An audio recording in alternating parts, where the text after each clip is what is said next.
शराब के सरूर पर ऐ बंदे ना कर इतना गरूर, एक दिन तेरा जान और माल ले लेगी जरूर।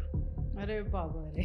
ठीक है। किसी को शराब ज़्यादा नुकसान करती है, किसी को कम नुकसान करती है। जैसे मान लो उसने 20 ml ली अल्कोहल, धीरे धीरे धीरे बॉडी उसको अडेप्ट कर लेती है।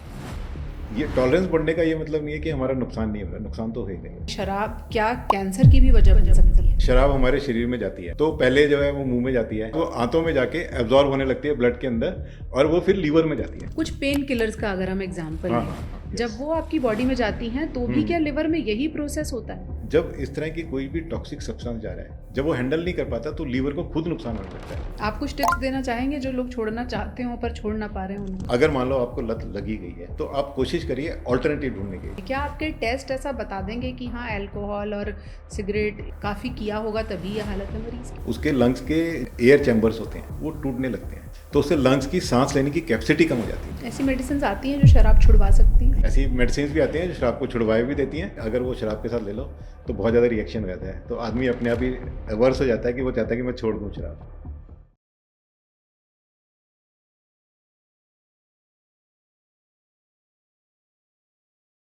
बोतलें खोल के तो पी बरसों, आज दिल खोल कर भी पी जाए। बहुत सारे लोग ऐसा सोचते हैं कि कभी कभार थोड़ी बहुत पीने में या फिर कभी कभी दिल खोल कर पीने में बहुत ज़्यादा परेशानी नहीं होती। ये तो सोशली एक्सेप्टेबल है। सोशली भले ही एक्सेप्टेबल हो, लेकिन डॉक्टर्स ये मानते हैं कि मेडिकली एक्सेप्टेबल नहीं है। शराब का बीमारियों से और ख़ासतौर पर कैंसर से क्या रिश्ता है, आज हम इसी बारे में बात करेंगे। हमारे साथ डॉक्टर विजय गुप्ता हैं जो कि न्यूक्लियर मेडिसिन के एक्सपर्ट हैं और शारदा ग्रुप ऑफ हॉस्पिटल से जुड़े हुए हैं। डॉक्टर साहब, बहुत बहुत स्वागत है आपका। हमने टॉपिक ऐसा छेड़ा है जिसे सुनने के बाद बहुत सारे लोग कहेंगे कि हाँ आप तो यही बताएंगे कि शराब बहुत बुरी होती है।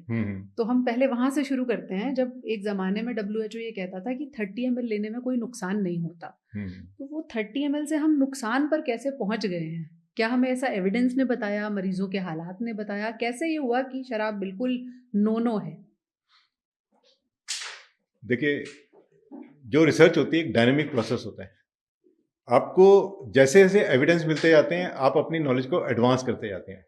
तो जब पहले शुरुआत में जब उनको लगा होगा कि ठीक है हम सेफ लिमिट में ले रहे हैं, कोई असर नहीं होगा, कोई बुरा असर नहीं होगा, लेकिन फिर जैसे जैसे रिसर्च आगे बढ़ती गई तब उनको प्रूव हो गया कि भाई ये तो गड़बड़ हो जाएगी। तो उनकी रिकमेंडेशन जो फाइनल आई है, उन्होंने कहा कि एक बूंद भी जो है शरीर के लिए जहर है। एक बूंद भी जहर है? यस। बताइए, वो जो 30 ml का अपना पेग मेजर लेके बैठे हैं। नहीं, वो उसको किसी और चीज के लिए यूज कर लें। तो पहली लाइन में डॉक्टर साहब ने ये क्लियर कर दिया है कि एक बूंद भी जहर है। किस तरह का कनेक्शन आप अपनी डे टू डे प्रैक्टिस में देखते हैं? शराब क्या कैंसर की भी वजह बन सकती है?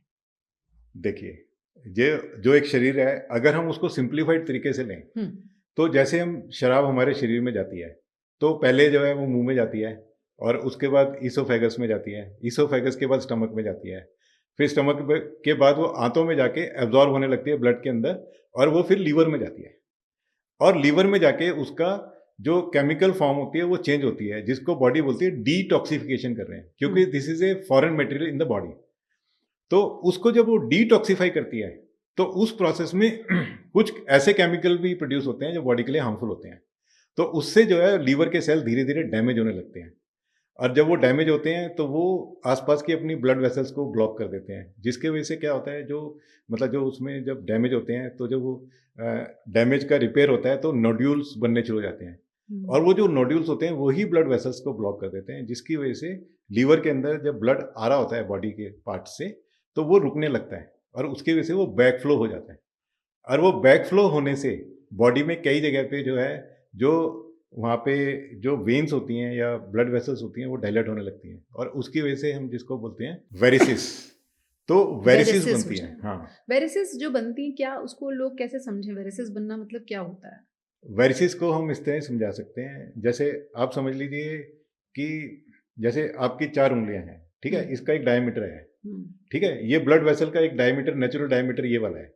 अब ये फैल के बड़ी हो जाए, ठीक है, तो ये ऐसी हो जाएगी, अभी तो ऐसी थी, अब ऐसे हो जाएगी, और ये वीक हो जाती है, तो यहाँ से ब्लड निकलने लग जाता है, तो वो जो ब्लीडिंग होती है उसकी वजह से भी शरीर को नुकसान होता है, ठीक है, क्योंकि लिवर में टॉक्सिसिटी बढ़ गई, लीवर में टॉक्सिक सब्सटेंस आया, उसने इसको इंड्यूस किया, ठीक है, जो नोडुलैरिटी को इंड्यूस तो किया। जो आपकी वेन्स हैं या हाँ नसें हैं, जो ब्लड वेसल्स हैं, हाँ हाँ, वो फूल के पतली हो गई।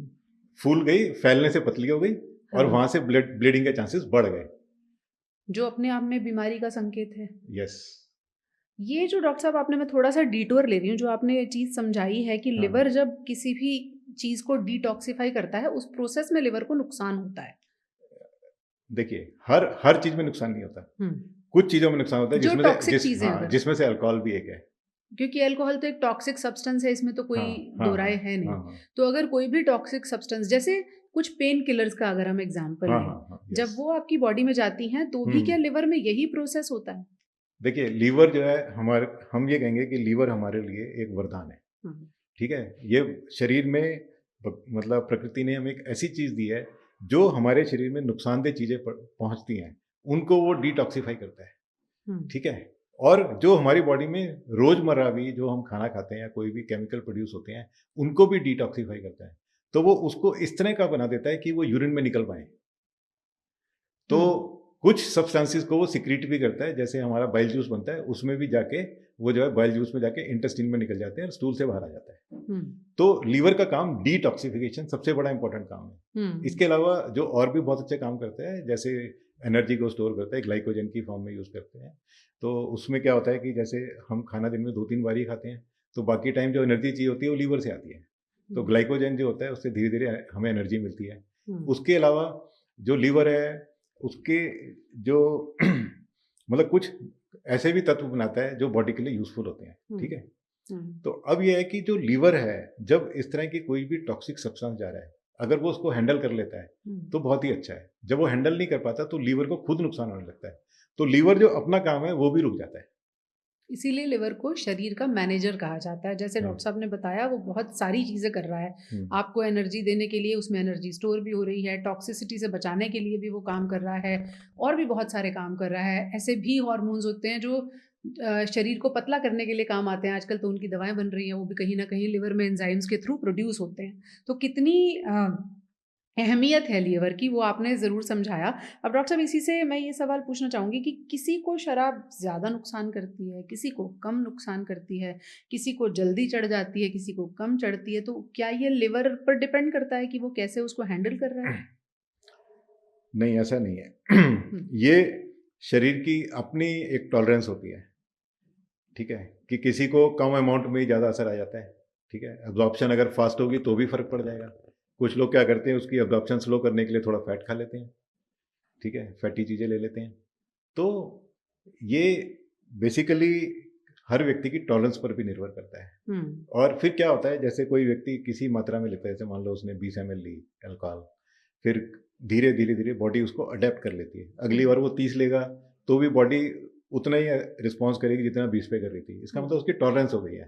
तो टॉलरेंस धीरे धीरे बढ़ती भी जाती है, लेकिन ये टॉलरेंस बढ़ने का ये मतलब नहीं है कि हमारा नुकसान नहीं हो रहा। नुकसान तो हो ही रहा है। नुकसान तो हो ही रहा है। कभी कभार पीने में भी नुकसान है? बिल्कुल बिल्कुल, कभी कभार पीने में भी नुकसान बिल्कुल नुकसान है। अच्छा, चलिए, अब मैं सवाल उन लोगों के लिए पूछती हूँ जो पी ही रहे हैं फिर भी, और कह रहे हैं कि हमें तो कुछ नहीं हुआ, और ऐसे बहुत सारे एग्जाम्पल दिखाते हैं कि देखिए इंसान इतने साल, इतनी उम्र तक जी गया और रेगुलरली पीता था। तो पीने वालों के फेवर में मेडिकल साइंस कुछ कहती है क्या? देखिए, मेरा जो चलते चलते जब मैं यहाँ आने वाला था तो रास्ते में 4 लाइनें मेरे को सूझी जी। तो उनमें से ये है, शराब के सरूर पे ए बंदे ना कर इतना गरूर, शराब के सरूर पर ए बंदे ना कर इतना गरूर, एक दिन तेरा जान और माल ले लेगी जरूर। अरे बाबा रे, ठीक है। ये तो बोल्ड वार्निंग जो डॉक्टर साहब ने दी है। यानी थोड़ी भी जो है वो नुकसानदायक है। ओके, कैंसर से किस तरह का कनेक्शन है? हाँ, जैसे मैंने बताया था कि जब ये मुंह में जाती है तो जो हमारी एपिथेलियल लाइनिंग होती है, जो लाइनिंग हमारी गले के अंदर होती है या ईसोफेगस में होती है या स्टमक में होती है, उसको ये डैमेज करती जाती है। हमें बाहर से नहीं पता लगता, ये डैमेज करती जाती है जहाँ जहाँ से गुजर रही है। यस। और क्या होता है, जैसे मान लो कोई और साथ में सिगरेट भी पी रहा है, तो क्या होता है, सिगरेट का धुआं जो है ओवर एब्जॉर्ब होने लगता है क्योंकि वो लाइनिंग डैमेज हो गई है। तो सिगरेट का धुआं और ज़्यादा जाएगा शरीर में, तो उसके अंदर सिगरेट के धुएं में जो केमिकल्स हैं वो सीधा ब्लड में जल्दी एंटर कर जाएंगे, तो वो दोनों मिलके पूरी बॉडी को और ज़्यादा नुकसान करते हैं। तो अब जैसे सिर्फ शराब पर ही आए, तो शराब का जब हमने सेवन किया तो गले की लाइनिंग, ईसोफेगस की लाइनिंग उसको डैमेज किया, तो फिर बाद में स्टमक में गई, जैसे मैंने बताया, फिर लीवर में जाती है। तो हर जगह ईसोफेगस का कैंसर, स्टमक का कैंसर, ठीक है, लीवर का कैंसर, ये सब खतरे बढ़ जाते हैं। ये सारे खतरे बढ़ Yes. जाते हैं और भारत में इस तरह के कैंसर के मरीज आम देखने में आते हैं। Yes. हमने तो ऐसे मरीज भी देखे डॉक्टर साहब जो लिवर कैंसर के शिकार हैं, लिवर ट्रांसप्लांट हो गया और फिर पीनी शुरू कर दी। इतना मुश्किल है क्या शराब छोड़ना? क्या वो मतलब कहीं ना कहीं एडिक्शन आपको लगा देती है?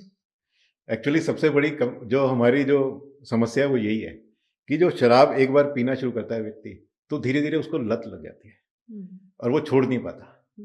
इसके वजह से भी कई बार उसको छोड़ना मुश्किल हो जाता है, और जब वो छोड़ नहीं पा रहा, तभी जो है हम कहते हैं कि शराब छोड़ दो, और फिर हम सोचते हैं इसको हमने बता दिया कि इतना नुकसान होता है, और वो छोड़ नहीं पा रहा, इसलिए छोड़ता नहीं है। आप कुछ टिप्स देना चाहेंगे जो लोग छोड़ना चाहते हो पर छोड़ ना पा रहे हैं उनको? उसके लिए देखिए, जो सबसे बड़ा टिप है वो यही है कि कभी आप उसको शुरू ही ना करें। अब तो शुरू कर चुके, तभी ठीक तो है, छोड़ना चाह रहे हैं सर। कोई बात नहीं, फिर भी बताना चाहेंगे, जो व्यक्ति इस बारे में सजग होना चाहते हैं, उनके लिए मैं यही कहना चाहूँगा कि कभी भी आप शुरू ही ना करें, क्योंकि एक बार आप शुरू कर देंगे, फिर आपकी हिम्मत होगी, फिर आप और थोड़ा ट्राई करेंगे, और इसी में धीरे धीरे आपकी प्रॉब्लम बढ़ जाएगी। तो इसलिए इसको शुरू ही नहीं करना चाहिए। फिर कई बार समस्या आती है कि दोस्त प्रेशर डाल रहे हैं, तो आप उस सिचुएशन को अवॉइड करिए, आप वहाँ सिचुएशन में जाइए नहीं, या वहाँ से अगर आप पहुँच ही गए हैं तो आप वहाँ से बाहर आ जाइए। तो वो सबसे ज़्यादा जरूरी है, क्योंकि एक बार अगर आपको लत लग गई तो थोड़ी छोड़नी मुश्किल हो सकती है, पहली बात। दूसरी बात कि अगर मान लो आपको लत लगी गई है, तो आप कोशिश करिए ऑल्टरनेटिव ढूंढने की। जब आपको मन हो कि मेरे को शराब पीनी है, तो उस टाइम आप कुछ और ले लो, जैसे इलायची वगैरह है, ऐसी कोई चीज़ ले लो। आप कोशिश करो उसको डाइवर्ट करो कि आप उस चीज़ को ना लें। तीसरी चीज़ है कि आप अगर फिर भी नहीं छोड़ पा रहे, आप उसकी मात्रा को धीरे धीरे धीरे धीरे कम कर दीजिए। ये सबसे बढ़िया तरीके हैं।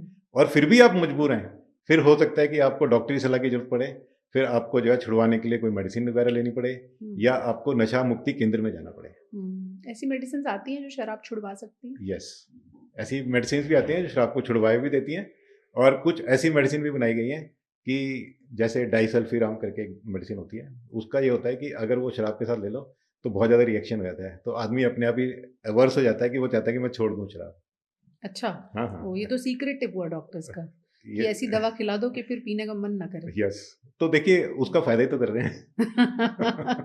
ये बात तो सही है। डॉक्टर साहब, आपके पास जब कोई पेशेंट आता है, मान लीजिए कैंसर का शिकार है, और वो अपनी हिस्ट्री पूरी तरह से रिवील ना करे, क्या आपके टेस्ट ऐसा बता देंगे कि हाँ, अल्कोहल और सिगरेट या तंबाकू इस तरह का यूज काफी किया होगा तभी ये हालत है मरीज की? देखिए, ये बहुत अच्छा सवाल है। कई बार क्या होता है, जैसे मैंने हजारों बच्चों का मेडिकल चेकअप किया है, स्कूल के बच्चे होते, सीनियर स्कूल के बच्चे होते थे, तो जब मैं उनको एग्जामिन करता था तो मैं देखता था उनकी सांस में थोड़ी अजीब सी आवाज़ आती है। तो मैंने उनसे पूछा, अब वो एक लड़की है, 6 क्लास की है, आई डोंट एक्सपेक्ट कि वो 6 क्लास की बच्ची सिगरेट पी रही होगी। फिर मैं उससे पूछता था कि आपके घर में कोई सिगरेट पीते हैं? पापा पीते हैं। तो इसका मतलब डेफिनेटली बॉडी के अंदर चेंजेस तो आते हैं, ठीक है, पापा पीते हैं। हाँ, वो पापा पी रहे हैं, तो ये सेकंड हैंड स्मोक, मतलब जो व्यक्ति सिगरेट पी रहा है वो आसपास वातावरण में वो धुआं छोड़ रहा है, जिसके अंदर हजारों ऐसे केमिकल हैं जिससे कैंसर हो सकता है। तो अपने बच्चों को, अपने फैमिली मेंबर्स के लिए भी रिस्क क्रिएट कर रहा है वो। ठीक है, तो ये और भी एडिशनल बात क्या होती है, जैसे सिगरेट पी के छोड़ दिया, आग भी लग जाती है, उससे भी नुकसान होते हैं, या शराब पी के लोग ड्राइव करते हैं, उससे एक्सीडेंट मार देते हैं। तो ये जो है, मतलब रिस्क सिर्फ इतना ही नहीं है कि जो पी रहा है उसके ऊपर ही है, जो आसपास लोग हैं उनके ऊपर भी है ना, उनके ऊपर भी है। हाँ, तो अब जैसे हम बात करते हैं कि जान सकते हैं नहीं जान सकते, तो जैसे एक मैंने देखा कि जो स्मोकर्स थे, ठीक है, कुछ जो सीनियर बच्चे थे, तो उनकी सांस में स्मेल आ जाती थी। तो मैंने पूछा तुम सिगरेट पी के आए हो? कह रहे सर 3 दिन पहले पी थी। तो अब क्या है, हम तो उसको डीप ब्रेथ लेने के लिए बोलते हैं, अब निकल आई होगी अगर वो सच बोल रहा है तो। 72 घंटे बाद भी ऐसा? यस, मतलब अगर वो सच बोल रहा है तो, अगर वो सच बोल रहा है तो 72 घंटे बाद अगर स्मेल आ रही है तो इसका मतलब लंग्स में तो पड़ी है ना, वो स्मोक पड़ी है उसकी, है ना। तो अब कितना नुकसान भी करेगी। हाँ, नुकसान करेगी, ठीक है। दूसरा, जैसे हम बॉडी के जो टेस्ट होते हैं, जैसे क्या होता है कि बॉडी में भी चेंजेस आने लगते हैं। जैसे अगर कोई व्यक्ति आ रहा है तो उसके लंग्स में क्या होगा, एम्फाइसेमा नाम की एक बीमारी होती है। उसके लंग्स के जो छोटे छोटे मतलब वो होते हैं, एयर चैम्बर्स होते हैं, वो टूटने लगते हैं, तो वो बड़े हो जाते हैं। तो उससे लंग्स की सांस लेने की कैपेसिटी कम हो जाती है। और जो हम जो सांस में हवा लेते हैं, उसके अंदर जो हमारी ऑक्सीजन होती है, उसको ट्रांसमिट करने के लिए हमें एयर सरफेस लंग्स के अंदर ज़्यादा चाहिए होता है। तभी हम कहते हैं गहरी सांस लो, तो सारे एयर स्पेसेस बढ़ जाते हैं, फैल जाते हैं, है ना। तो जब ये, अगर आपके जो चैम्बर्स हैं उनके वो टूट जाएंगे, तो उससे क्या होगा कि वो स्पेस कम रह जाएगा। ठीक है, तो उससे उसको सांस लेगा भी तो इफेक्टिवली उसके अंदर सांस नहीं जाएगी। मतलब पूरी गहरी सांस ले भी लेगा तो उसका असर नहीं आएगा। तो हमें एम्फाइसेमेटस चेंजेस दिखते हैं लंग्स के अंदर। इसके अलावा जैसे अगर बहुत ज़्यादा प्रॉब्लम बढ़ गई है तब फिर उसमें कैंसर भी बढ़ता है, तो उसके लीजन भी दिखते हैं। कैंसर के ट्यूमर दिख सकता है, लिम्फ नोड दिख सकती हैं। और जो अगर हम दूसरी जगह जाएं तो लीवर के अंदर धीरे धीरे फाइब्रोसिस होने लगता है।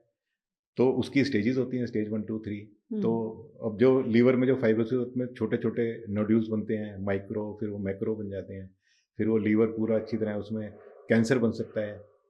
तो ये चेंजेस भी होते हैं। तो अब जैसे मेरे पास पेट स्कैन कराने के लिए एक पेशेंट आता है, तो जब मैं उसका पेट स्कैन करता हूँ तो मैं उसका ऊपर से लेके नीचे तक पूरा स्कैन करता हूँ। और इसमें कब मतलब जो जब मैं स्कैनिंग कर रहा हूँ तो हम सीटी भी यूज़ करते हैं।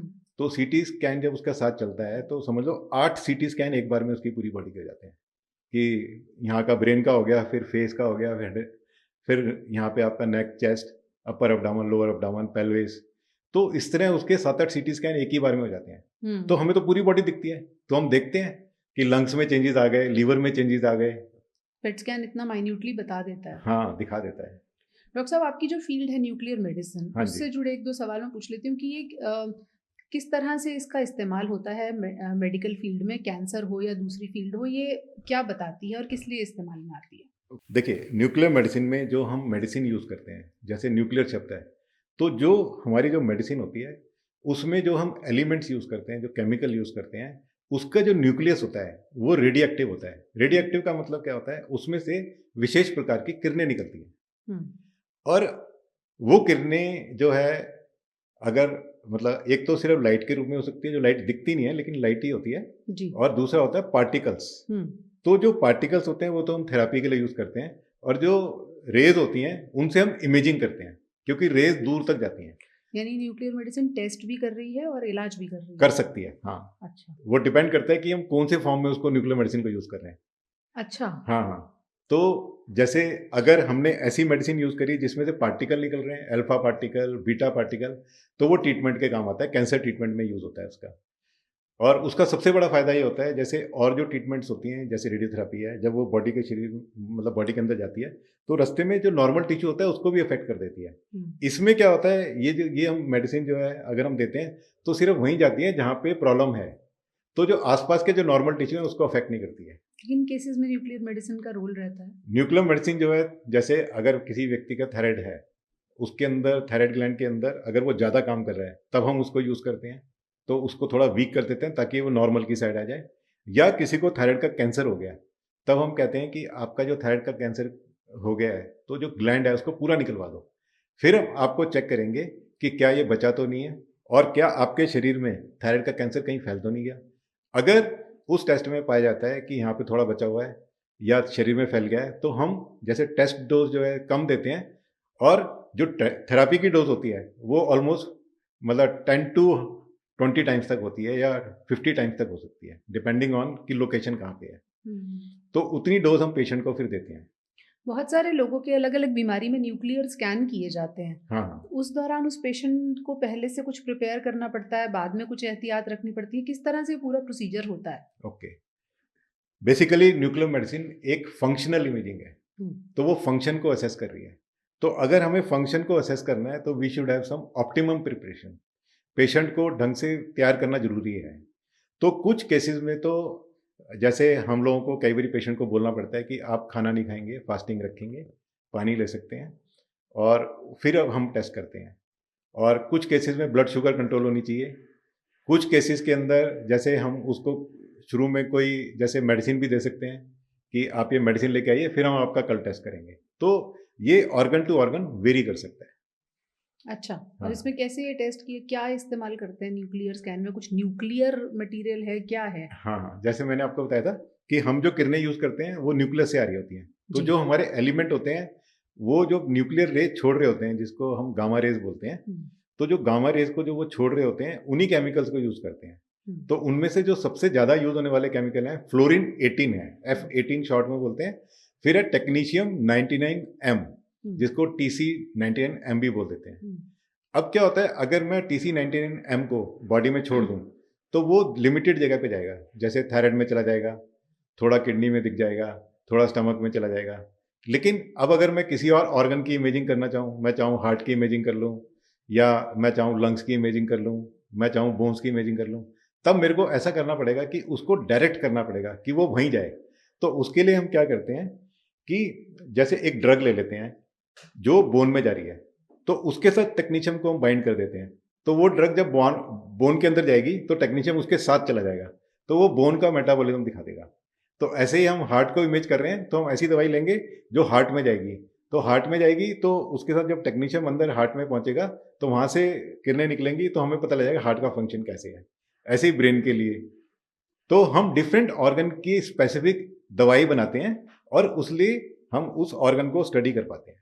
काफी एडवांस लेवल का टेस्ट है ये मतलब इसको रॉकेट साइंस बोल सकते हैं आप। हाँ, क्योंकि ये सब कुछ बता रहा है। अगर फंक्शनल इमेजिंग है हाँ, तो हार्ट के फंक्शन में कौन सी आर्टरी, कौन सी मसल कितनी काम कर रही है, शायद ये बता बिल्कुल बता देगा, बिल्कुल बता देगा। जो मायोकार्डियल परफ्यूजन इमेजिंग, जिसको पहले लोग थैलियम स्कैन के नाम से जानते थे, तो वो मायोकार्डियल परफ्यूजन इमेजिंग जो है एक बहुत ही बढ़िया तकनीक है, जिसके द्वारा हम ये जान सकते हैं कि हार्ट की कौन सी ब्लड वेसल, जैसे हार्ट को 3 ब्लड वेसल सप्लाई करती हैं, तो कौन सी ब्लड वेसल में प्रॉब्लम आ रही है, तो उसको हम जान सकते हैं। तो कई बार जैसे पेशेंट को अगर हार्ट की कोई ब्लड वेसल ब्लॉक हो गई है और उसको बताया गया कि आपको एंजियोप्लास्टी करानी है, तो उसमें जो है ये काफी मदद करती है कि एंजियोप्लास्टी का फायदा होगा या नहीं होगा, ये भी बताई जाती है। अच्छा, यस, ओके। जिन मरीजों पर ये टेस्ट किए जाते हैं उनको बाद में कुछ एहतियात बरतनी होती है? यस, बिल्कुल सही सही क्वेश्चन है। इसमें क्या होता है, जैसे न्यूक्लियर मेडिसिन, क्योंकि ये रेडिएक्टिव मेडिसिन होती है, ये बॉडी में आयोनाइजेशन कर सकती है, तो इसलिए हम जो भी इस टाइप के टेस्ट होते हैं हम हमेशा मना करते हैं, कोई भी जो प्रेग्नेंट लेडी है वो ना कराए। ठीक है, वो ऑल्टरनेटिव टेस्ट को देखें जिसमें रेडिएशन नहीं लगती है। सेकेंडली, बच्चों में भी हमें थोड़ा सा रहता है कि बच्चे ग्रोइंग एज में हैं तो उनको जो है टेस्ट से कोई नुकसान ना हो जाए, तो कोशिश करते हैं पहले नॉन रेडिएक्टिव चीज़ों से उसको डायग्नोसिस बनाया जाए। जब बहुत ज़्यादा जरूरत पड़ती है तब हम फिर रेडिएक्टिव मेडिसिन यूज़ करते हैं। इसके अलावा जैसे हमने किसी लेडी का हमने जैसे पेट स्कैन करना है, तो हमने प्रेगनेंसी तो एक्सक्लूड कर ही दी है। दूसरी बात यह है कि अब उनके शरीर में रेडिएक्टिव मेडिसिन है, तो हम ये रेडिएक्टिव मेडिसिन जो है शरीर में अपने आप तो डिके होती है, यूरिन के थ्रू भी निकलती है, तो हम उनको एडवाइस करते हैं कि आप जो है थोड़ा पानी ज़्यादा पिएं तो यूरिन में दवाई ज़्यादा से ज़्यादा जल्दी निकल जाएगी। दूसरी बात कि आप जो है थोड़ा बच्चों से दूर रहें, आप मोबाइल पे बात कर लो, ठीक है, तो बच्चों से थोड़ी दूरी बनाए रखें एक दिन के लिए। ठीक है, क्या होता है? हाँ जी, उससे क्या होता है डॉक्टर साहब? क्योंकि जो महिलाएं हैं उनके शरीर में रेडिएशन है, तो वो जो रेडिएशन है आसपास के लोगों को लगेगी, तो इस जो बच्चे होते हैं, हाँ, तो बच्चों को हम नहीं चाहते कि रेडिएशन एक्सपोजर हो, तो हम चाहते हैं कि वो बच्चों से दूर रहें, है ना। फिर ऐसे कुछ महिलाएं होती हैं जो ठीक है प्रेग्नेंट नहीं है लेकिन अभी बच्चा हुआ है, तो उनको वो दूध पिला रही हैं, तो वो जो मेडिसिन है वो तो क्योंकि बॉडी में गई है तो वो दूध में भी आ सकती है, तो हम उनको यही एडवाइस करते हैं कि आप 6-7 घंटे तक बच्चे को दूध ना पिलाएं।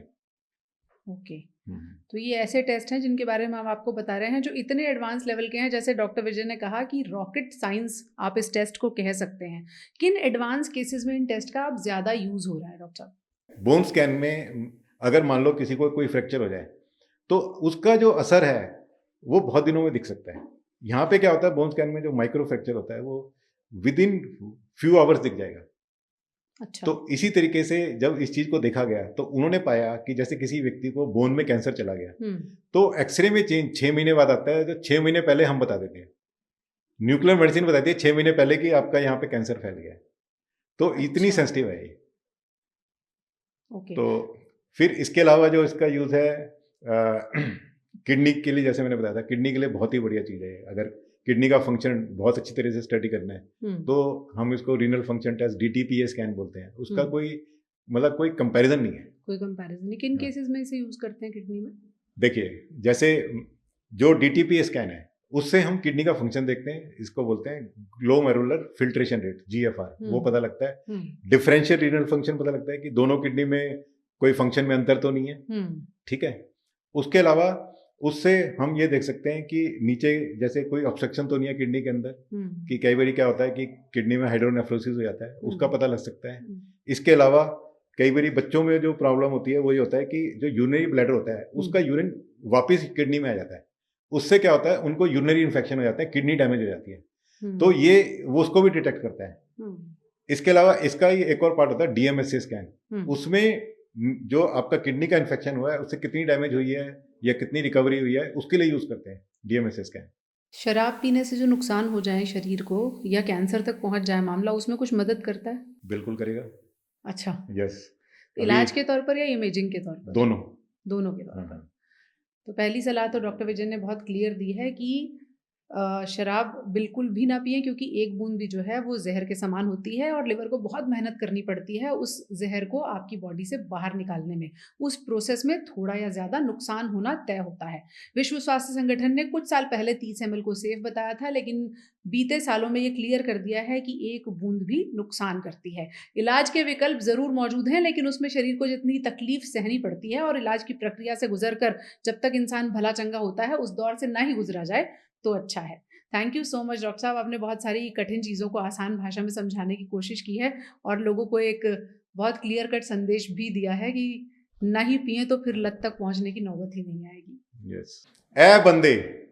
ए बंदे तू शराब के सरूर पर ना कर इतना गरूर, एक दिन तेरा जान और माल ले लेगी जरूर।